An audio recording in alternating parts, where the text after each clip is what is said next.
Afternoon, everyone. I'm Karen Doyle, Operations Director of CTAM Europe.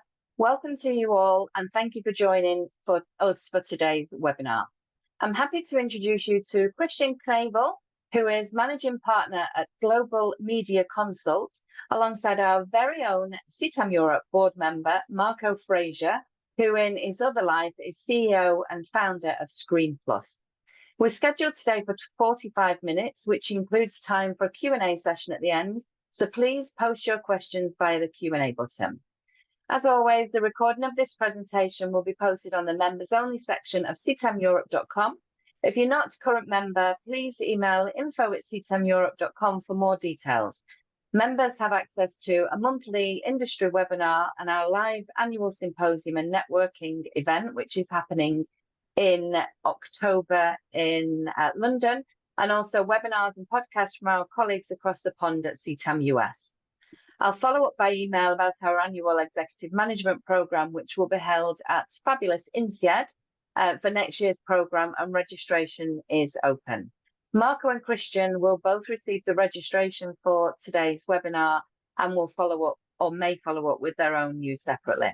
So thanks for tuning in, and I'll now hand you over first to Marco. Thank you.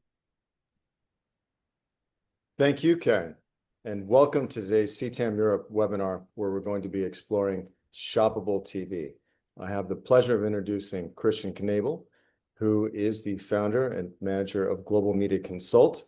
If you follow the industry, I'm sure you read his monthly newsletter, where he explores all sorts of topics related to succeeding in the media business. If you check out Global Media Consult's website, you'll see the kinds of projects he works on and the very extensive network of media and TV industry experts that help collaborate with Global Media Consult.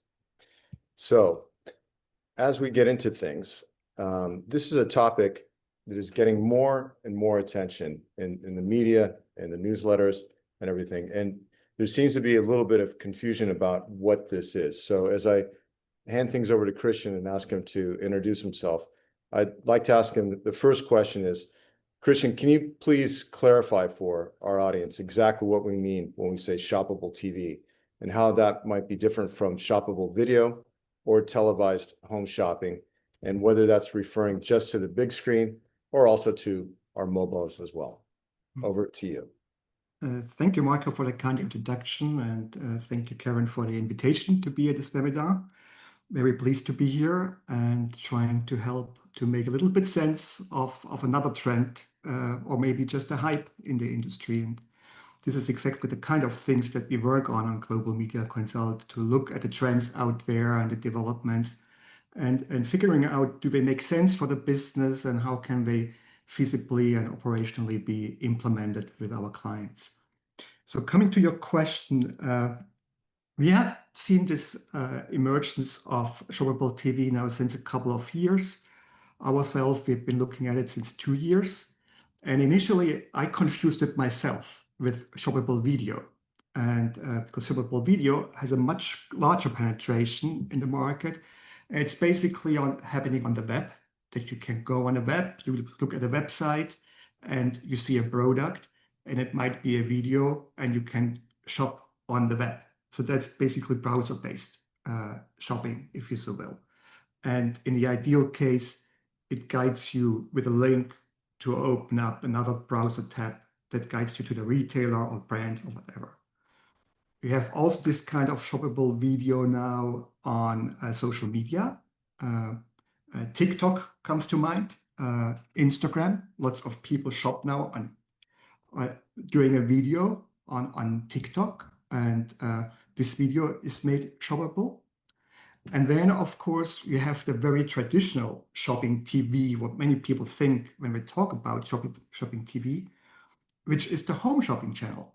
So just your regular QVC, home shopping network, Home Shopping Europe, the traditional, TV show where we sell you some pants or jewelry, and you call in usually, and also you have a QR code sometimes.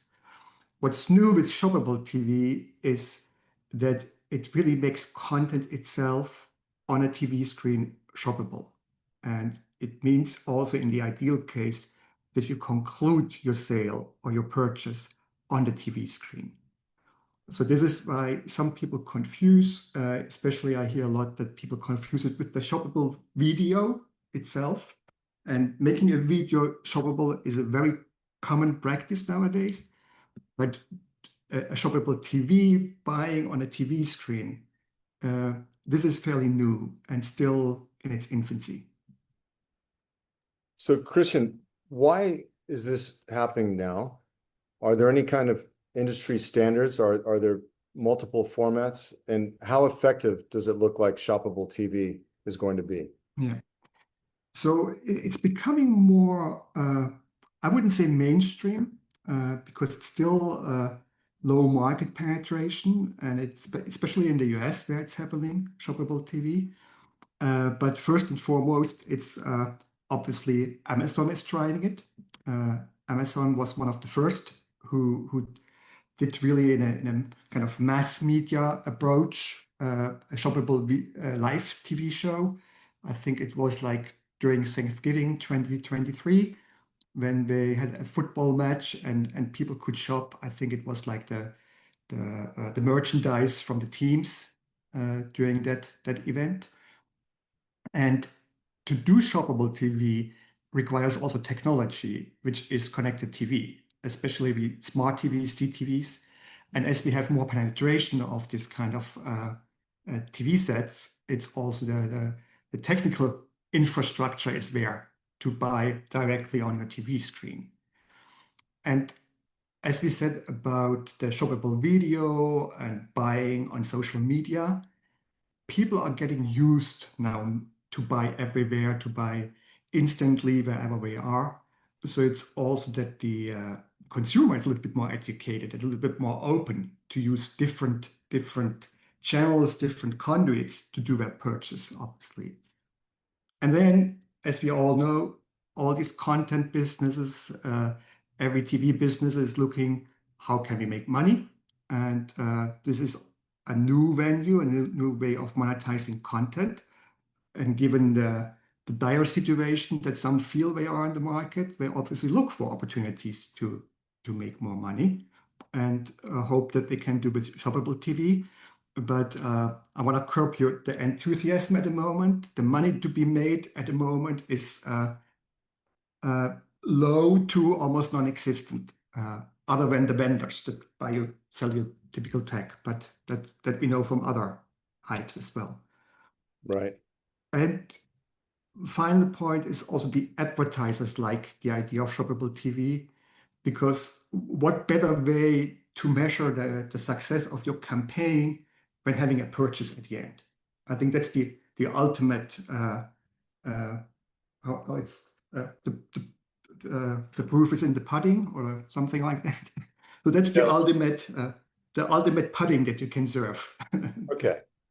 Yeah. And so I think the key players here are some of the ones that we all know about, like Amazon, Roku, Walmart. You mentioned that a lot of this is happening in the US. Tell us about some of the other key players that we might not know about that are leading the way here. Yeah.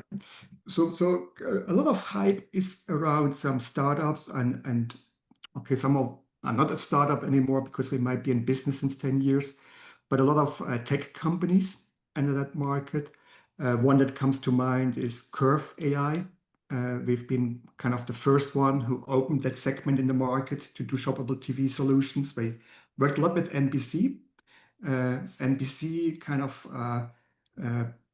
used now, I think, their own technology. They worked with Curve, and we do a lot of shoppable TV experiments with their Peacock shop, for example.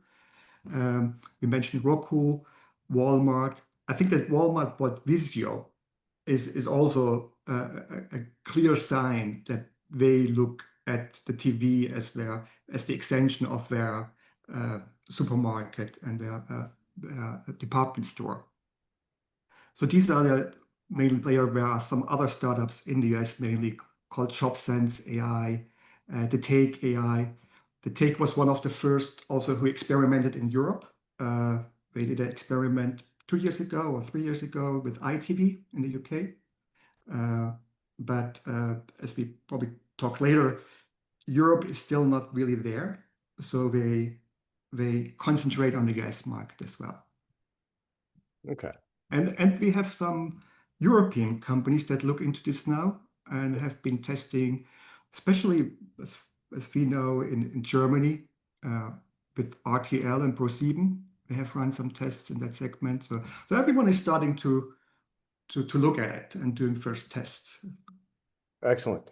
And from a technical perspective, what's being used? I think most people are probably familiar with QR codes, but what are some of the other things that are being used here? Yeah.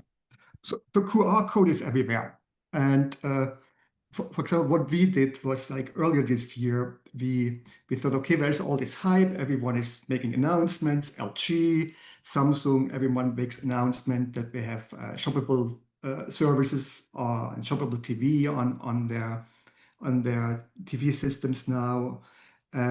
So what we thought is like, instead of listening to all this marketing speak, let's try and see whether there's really something out there. And so we asked a couple of people in the US and Canada, because that's where we heard announcements that certain channels or certain streaming services or TV operators, TV OEMs have shoppable solutions. And we asked them over a period of 4 weeks to watch television and see whether they see a shoppable TV element. What we always saw was QR codes.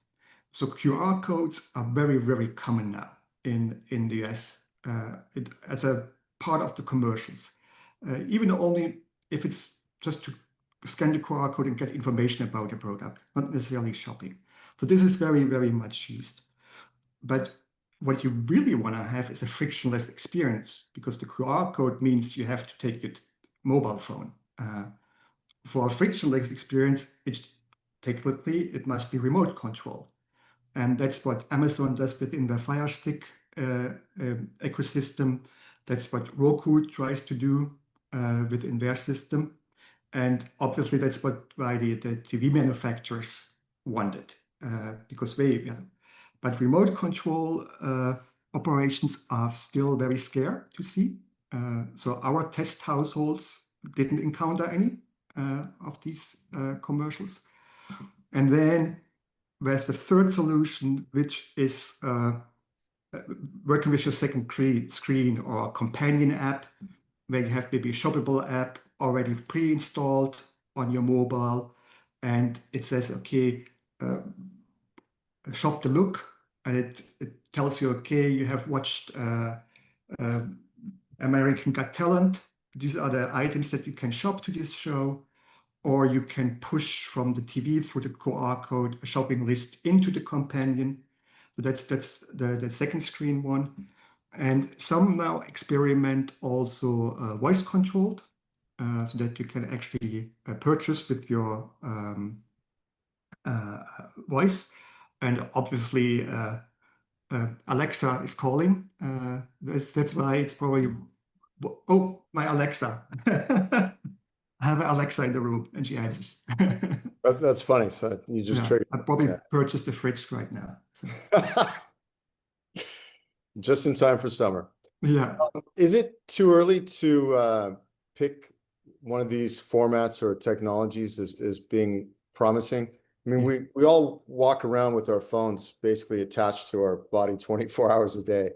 Is the second screen companion solution the favored one? Is the remote controlled commerce favorite? Is it too early to talk about any learnings of these, or how do you see it? So there are certainly some learnings so far.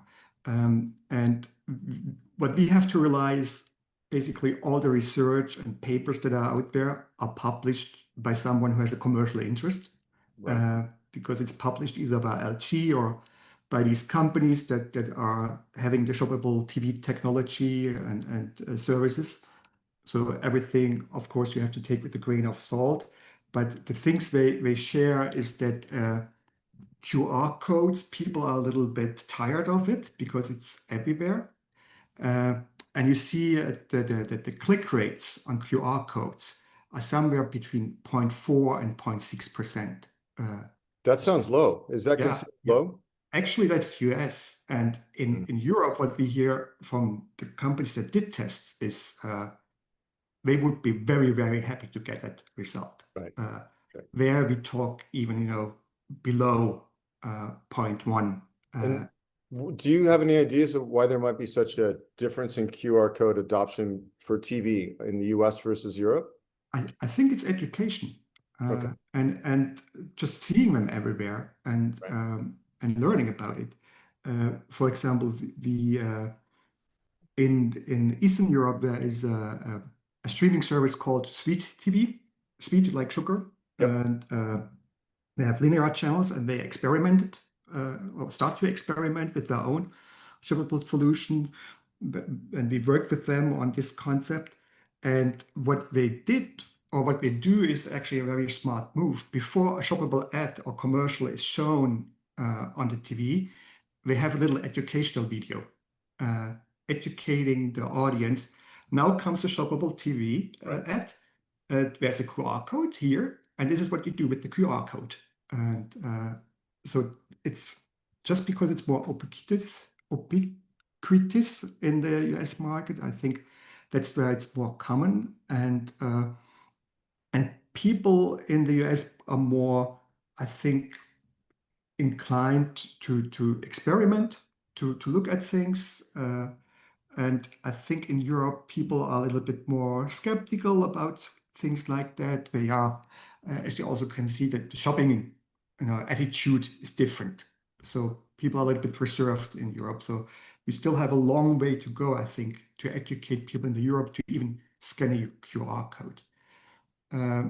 But the preference, what we also hear, is people like the voice-controlled shopping.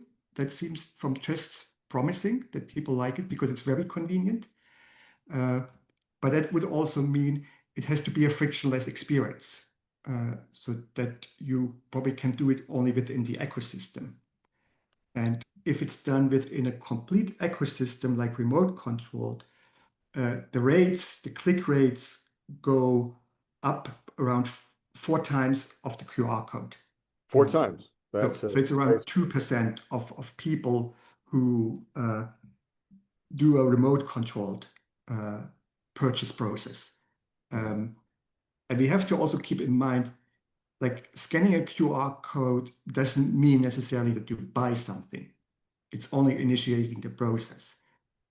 We heard some numbers that between 30 and 40% of the people who have clicked or used the QR code are likely to do a purchase. It doesn't mean necessarily that they do the purchase right away as well.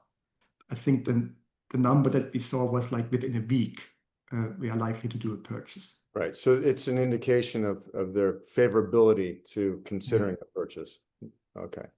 And with the example of the QR code, you already touched on some regional differences, but maybe you could explain a bit more if there are other regional differences. We haven't touched, I think, yet on Asia Pacific versus Europe versus US. Is there something more you could tell us about those differences? So North America, US, and the US players, they also expand out into Canada a bit, is really at the forefront of what's really falling into the definition of shoppable TV. And it has to do with the overall nature of that market, that people are more inclined to shop, that they trust advertising much more when Europeans, interestingly. And obviously big players like Roku, Amazon, NBC with the Peacock shop, Walmart, that everyone is pushing that slowly now into the market. In Europe, we have a much more reserved attitude towards that. We have only a few tests, very simple tests, which were more or less sobering because of the limited number of people that use the QR code. And I think it's also that Europe has more concern around the data privacy and how you handle data, whom you share the data with. And if you want to have a complete frictionless shopping experience, obviously all your data has to be stored with the with the streaming service or the telco or whoever eventually handles that purchase for you. So that's much more reserved. In Asia, there is a higher interest, and that's more driven actually through social media, through mobile shopping, and I haven't found examples, but I heard in Asia you have like now also TV channels that you can watch on your mobile and do the shopping. And there's lots of experimenting. What you also see in social media on TikTok, Instagram is like that we do a shopping event, like a live event, and a feed, and you can shop during that live event. So that's what's driving Asia. And what's also interesting about Asia is to be seen because we see a very large growth of CTV penetration in Right. Asia, Right. and how this whether this also translates into maybe shoppable TV experiences on the big screen. Yeah, I've heard the live shoppable events referred to as conversational commerce Yeah. as a term. Yeah. And I think that's a very interesting term and a very interesting space to watch. But you touched on something else that I'd like to explore a bit more next. You talked about some of the challenges. What are the major pain points in this whole process? I think the pain point, a pain point is more than one point, and if you see the many dots and points on the ecosystem, at one point we tried to get a vision of the complexity of this ecosystem that you deal with when you do shoppable TV, and it's a very simplified chart or landscape that we basically mapped here. And it was actually to explain to a client who came with a solution from outside of the television industry. And they had shoppable video, and they thought, okay, it's very easy. We go also on CTV. But to do shoppable video in a web browser is completely different from getting your shoppable ad onto a CTV screen. And in this ecosystem, I don't want to go into detail because I sometimes get lost in these details. You see that you have a lot of tech stack that you have to deal with at the base, but also a lot of tech and fragmentation and distribution on the consumer side, which is the top line. In between, it has to go through different servers, databases, different technology, software. Everyone touches this video and adds to it and connects it to the server of the retailer and the ad server and so forth. So this whole thing made it very complicated. And that's basically where the largest obstacle lies at the moment in frictionless shoppable TV experience. So far, only if you manage this ecosystem yourself, like Fire TV does, like Roku does, but in conjunction with Walmart, because they don't have their own shops or their own logistics. Only if you manage this whole ecosystem, you have a chance to provide a frictionless process. Well, Christian, I think this slide that you're showing us now is my favorite slide so far. There might be better ones later, but I really like this one. And it reminds me a little bit with all your circles there of our cartographer friend, Evan Shapiro, who Yes. the media charts. But I think this slide is my favorite because it explains why it's taken so long to get here and why more companies aren't doing this successfully. You can really see how much there is to the process and how complicated it is.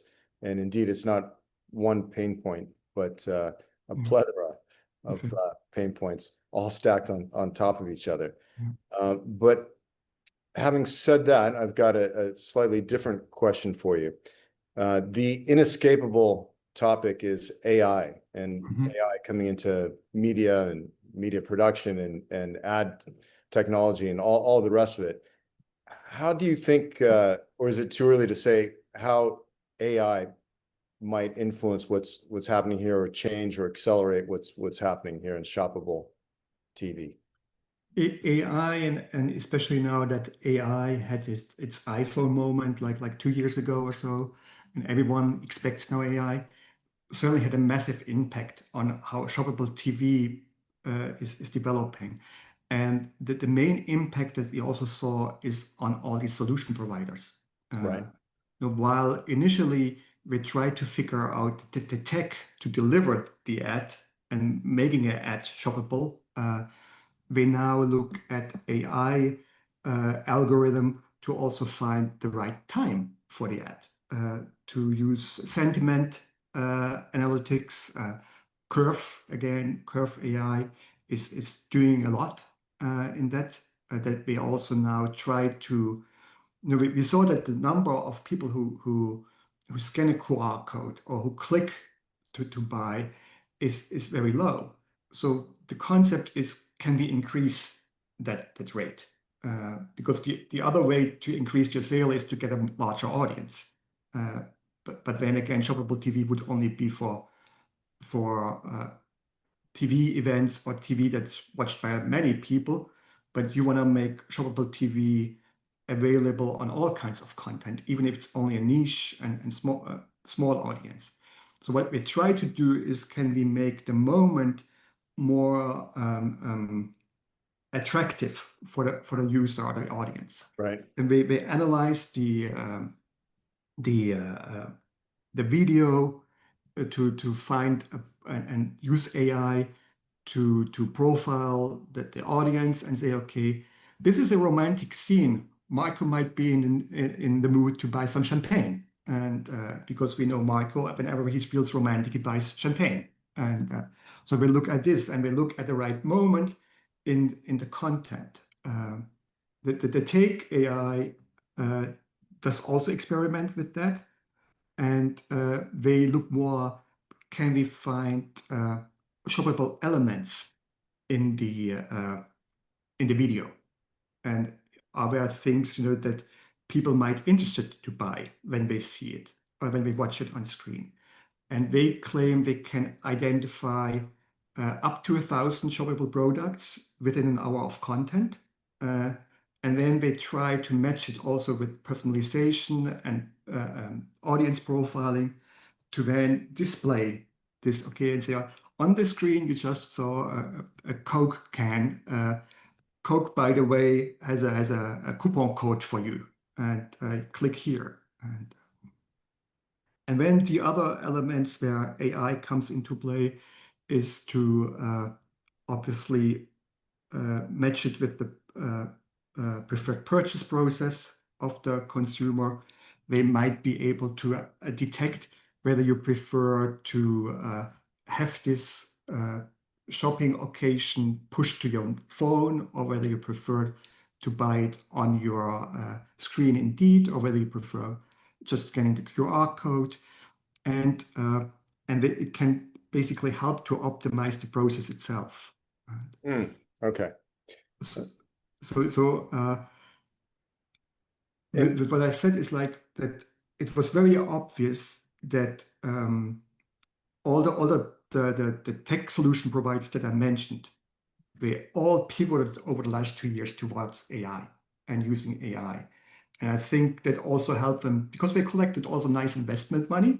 And I think that helped them to get investment money, so that they rather say, okay, we help to identify the right moment to shop. And by the way, we have also the solution to make a video or content shoppable. Okay. And before we move off this topic, because I've got lots of other questions for you, how quickly do you think AI is going to be evolving this process or accelerating this process to more seamless and better user face or customer interaction experience for all of this? I think if I had a good answer for that, I wouldn't sit here. And but what we saw from some research is that people, for example, they would prefer that when a shoppable ad shows up, that it's indeed a product that's relevant for them, and that it's somehow relevant within the content.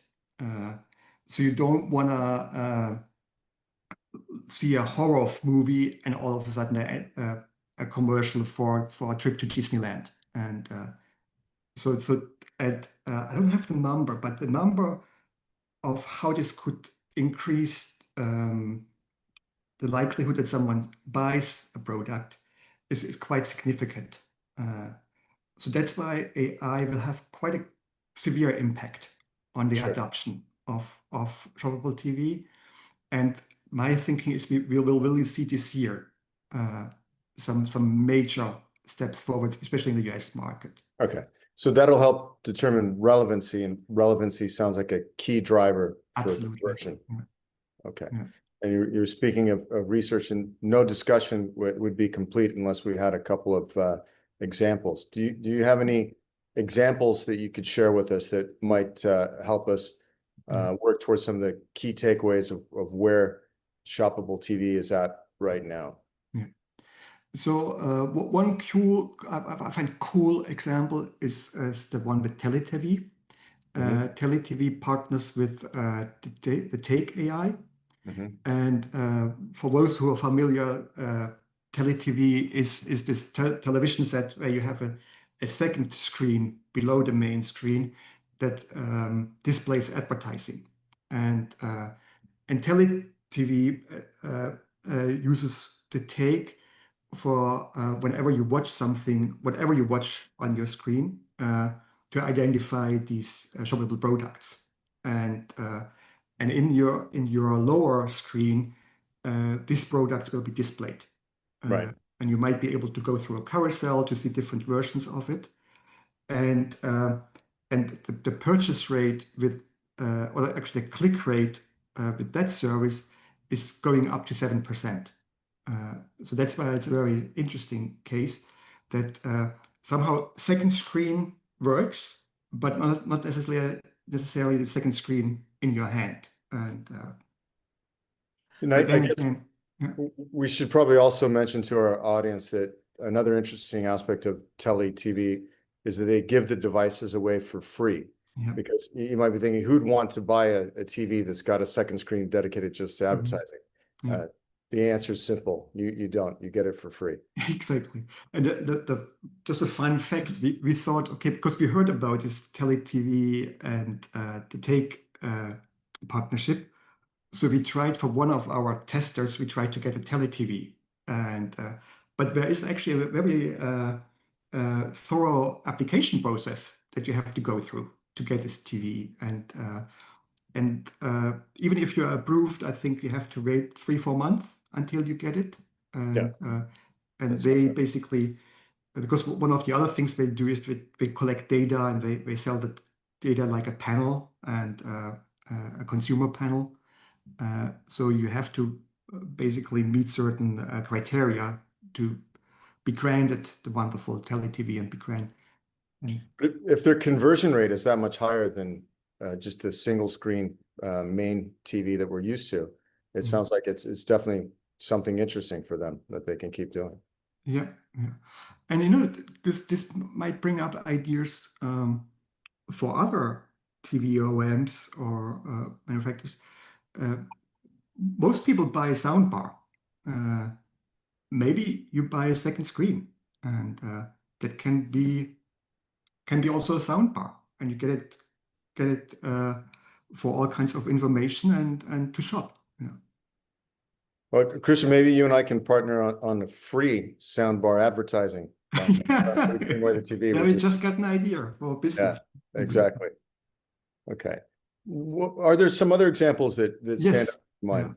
Yeah. So just quickly looking at this one, again, we have the Tele TV example, but also here what's interesting is like here is how the Take AI identifies a shoppable product. Right. And then, okay, this is where I have to go to my browser because we go actually live now into a video feed that includes shoppable TV. So be patient for just a second as you transition. And what is it we're about to see? Actually, that's a European solution that we see now. It's Edge Video AI. I think it's a Dutch UK startup. And what they did is they partnered with Inside TV.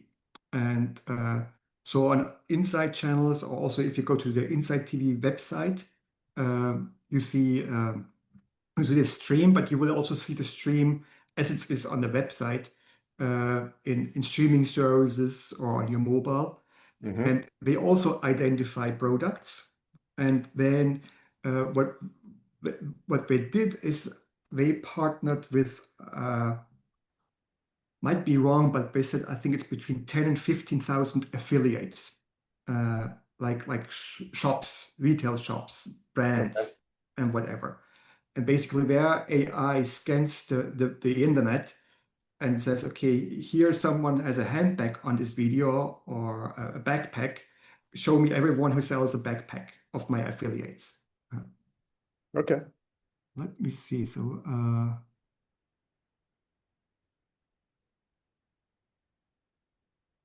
I need to go to a different. Oh, just hold on. Yeah, no worries.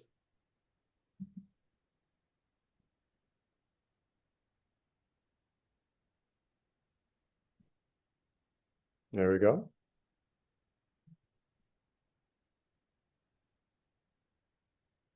So this is a live feed of one of their travel shows. And in here, to the product, to the their AI, like they saw water. So you see the, what's this called in English? The, Fins or flippers? yeah, flippers. Yeah. Um, Usually, let me maybe refresh it because it usually brings instantly new products on the right screen. Okay. That actually is a good example of where you do also overlay Yes. because some companies experiment now with this overlay solution. Mm-hmm. But this is also where it becomes a question: does the audience want that? Do they feel this is intrusive? You probably don't want to have this if you watch the match of your favorite football team. You don't want to have any overlay or anything shopping. So that's also where some companies experiment that you maybe have a red button showing up on the screen that now you can shop if you like and click on the red button. And also it's sometimes obviously also questionable whether all these products are really matching what you like to shop and what's actually on the screen. It seems to be a pretty innovative approach. Do we have any idea of how viewers, the audience, customers are reacting to this? Do they like it? Do they see it as an intrusion? They only launched, I think, 6 weeks ago with that Okay. service. So Mhm. I haven't heard any feedback yet. So this is very new, breaking, state of Yeah, what I would be very interested, remember this picture of the ecosystem. Uh, yes. um, and I know because we have worked with clients in that space, I know the margin and I know the margin of each one who is involved. And within this ecosystem, everyone touches the video, everyone touches the purchase. And obviously, we are not charities. Everyone wants a piece of the cake. So it's very, very low revenue. We talking like somewhere in the per mil percentages. And that's why you really have to have a mass penetration and lots of sales to make this commercially valid. Okay. All right. We're starting to get close to time, so Yeah. maybe before we move to questions and answers, you could offer maybe some advice or your view on the overall outlook or a single piece of most important advice to anyone who's looking to get involved in this area. Yeah. So even though it's sometimes overhyped a little bit, I think Shoppable TV is here to stay. But you have to really carefully look at where it's the best place to use it. And the key advice is actually collaborate, especially in Europe. Collaboration across the ecosystem, in my opinion, is the key. And collaborate with big partners. Because as we see, in the beginning, you need a mass audience to make this feasible. Otherwise, you have a very long way to break even, or even getting close to break even. So collaborate with content partners, with channels, streaming services, collaborate with telcos, retailers, collaborate with the brand, and last of all, collaborate with the audience. Check what they want, and don't overwhelm them, and educate them that this is a service that you give them. So collaboration is actually the key to make it frictionless and to make it a success. Collaboration is king. But when it comes to data, people like keeping some of the data to themselves or see that as value. Is there an issue around that, or around this topic? Are people more willing to share data? Yeah. Remember, we were early in the fast world. Remember, even that, I think everything around CTV is now about data, and who shares which data. Now you have the marketers, the retailers, the advertisers involved, the ad tech, so even more people who are interested in data. And we still see a lot of data silos. So sharing data is still very difficult. It's not standardized. What data you are supposed to share, even the data is not standardized. The metrics are not standardized. How do you measure a success of a campaign? So that's where a lot of work has been done. And again, collaborate on the data, because the data tells you the path to success. And so it's important, because everyone along this ecosystem, along this value chain, needs different data to make their decision to improve their service. So that's really key, and I think it's an important aspect of this collaboration. Okay, great. So yeah, data is the oil of the media industry. Absolutely. Becoming ever more important. Agreed. So quickly, we'll go to the audience questions. The first one we have that came in is, as shoppable TV matures, what metrics beyond immediate conversion should networks track to prove long-term value to advertisers? Brand lift, repeat purchases, or entirely new metrics? That's an expert question. I'm not expert enough. I think it's what advertisers and retailers have to ask. We heard indeed that you have to look at different metrics that you might have not used so far. Let me look. I made actually a note of what some mentioned. Engagement to conversion ratio is something that you want to look at. Engagement to conversion. Then, especially if you work with a second screen or a companion solution, you want to maybe also have a metric, how many items are saved on the wish list, how often. And then there is this something I also had to learn, the method of attribution. Yes. Because as I mentioned, sometimes the purchase is done a couple of days later. Right. So you have to have a good methodology and good metric to track that. So attribution is becoming a very important part of this system. Okay. We're almost at time, but I'm going to try and squeeze one more question in. Mm-hmm. For content owners with deep archives, what's the most scalable workflow you've seen to retrofit older footage with shoppable moments without blowing out post-production budgets? First of all, depending on your solution, you shouldn't touch your footage at all with an ad solution, because the ad solution automatically will be added. I can only imagine this is the case if you have a solution where you have to add the shoppable ad or commercial to each video. And that's obviously a cumbersome process, and that's something that you for sure want to automate. What I would look at is if you have a lot of footage and want to monetize your library, we see brands and retailers looking a little bit closer now at this and thinking about maybe launching their fast channel more as a lifestyle channel, and within this lifestyle channel have shoppable solutions implemented. So if you have interesting content, I would look, can I work with these brands and basically build a channel for them that's around their lifestyle or their image or their brand image, and do that. Okay, that sounds like good advice. Well, Christian, we're a little bit over time, but I thank you very much for your You're insight. welcome. It's been a really fun discussion, and we'll hand things back to Karen. Thanks again, Christian. You're welcome. Thank you very Thank much you. for the time.